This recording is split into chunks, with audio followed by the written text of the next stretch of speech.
Coucou les grands loups.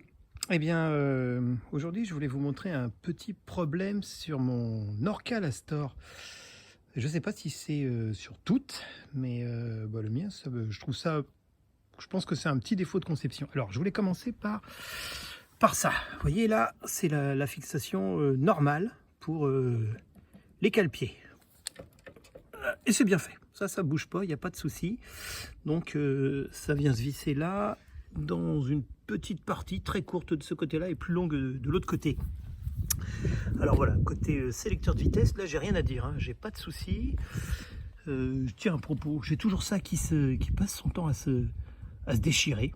Là c'est le deuxième, il a déjà été changé, mais peu importe. Donc elle va bien, hein, Misso, il n'y a pas de souci, elle roule toujours de façon agréable. Allez, ok, elle n'est pas propre.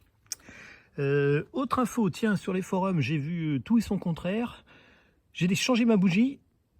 Alors déjà, ça ne change rien à l'accélération, enfin rien de remarquable pour moi. Mais ce que je voulais dire, c'est que la bougie d'origine, qui m'avait été fournie par le concessionnaire, c'était une NGK. Parce que certains avaient une NGK, d'autres pas. Donc moi, c'est bien une bougie NGK avec les bonnes références. J'en ai acheté une neuve. Bah, pour le moment, ça ne change rien.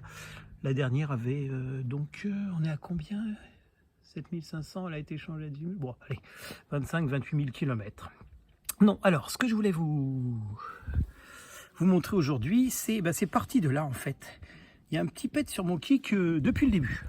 J'ai pensé que c'était les gars au montage qui l'avaient écorché un peu, frotté. Bon, il manquait un petit bout de peinture sur le garde-boue, alors je me suis dit, c'est la même chose sur le kick.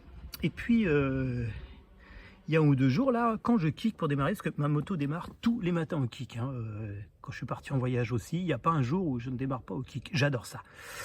Et elle le fait bien avec. Du coup, le kick, il est abîmé comme ça, et j'ai compris pourquoi. Parce que ce cale-pied là, vous voyez, alors là j'ai changé le système de fixation, j'ai mis un truc complètement qui traverse, et avec un écrou de l'autre côté, parce que ça s'était mis à bouger de folie. Mais d'ailleurs, ça bouge encore un peu. Parce que du coup, ça, là, la partie qui est ici, la vis d'origine rentre dedans, c'est fileté, et voilà. Sauf que ça a fini par prendre du jeu, ça ne tient plus, c'est plus trop accroché au cadre, donc du coup, la vis, elle sert plus trop. Et j'ai compris pourquoi. J'ai compris pourquoi, parce que mon cale-pied est aussi usé là. Je pensais que c'était des fois en remontant le truc, bref. Je ne m'étais pas posé la question. Je me suis aperçu d'une chose. Chaque jour que je kick ma moto, viens là toi, hop là. Regardez bien. Le kick, il vient toucher le cale-pied. Et donc tous les jours, il a fait ça. Tous les matins. Alors forcément, le cale-pied, il a un petit peu usé. Forcément, le kick, il a pris cher. Pardon, je vise pas, il a pris cher, mais depuis le début, en fait, c'est dès le début de ma moto que je me suis aperçu de ce truc-là.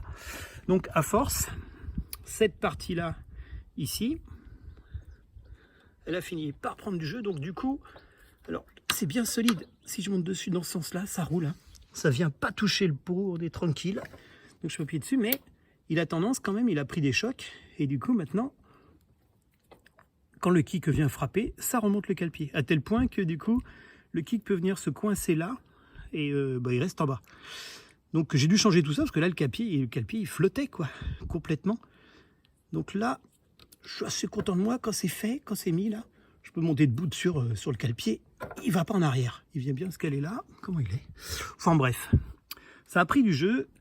Et ce que je voulais vous signaler, c'est que le kick vient frapper. Alors à mon avis, vient frapper ici, il y a un défaut de conception, je pense. Hein, à moins que je sois la seule bécane à avoir ça. Du coup, est-ce qu'on pourrait mieux le... Bah non, vous voyez comme il est rangé. Il pourrait juste venir un peu plus proche, mais c'est du centimètre. Bon, enfin voilà, c'était les petites infos sur Misso. Sinon, rien de nouveau à vous dire. Elle a donc, après 2 ans... Moi, je vous dis 27 000 km, quelque chose comme ça. Et normalement, cet été, elle repart en Bavière et au Cap Nord. Mais je vous raconterai la suite des aventures. Je ne sais plus, au fait, la dernière fois que j'avais fait une vidéo, j'avais mon maître cylindre qui était, me semblait-il, à changer. Plus de frein, mais en fait, non. Une purge du liquide de frein a suffi. Donc, il est toujours d'origine. En fait, il y a beaucoup de choses qui ont bien tenu, mis à part les traces d'oxydation, effectivement. Bon, après, on dira que c'est parce que je l'entretiens mal, ce qui n'est pas faux. Là, elle revient de Ploumanac. Bon, je roule avec, je passe dans des chemins où il y a de la boue, de la terre. Ça me dérange pas. Je la nettoie de temps en temps. Allez, voilà. C'était Misso, c'était son petit souci de kick. On verra si d'autres dans les commentaires ont le même souci, voilà. Sinon, bon pied, bon oeil. Allez, Kenavo les grelots.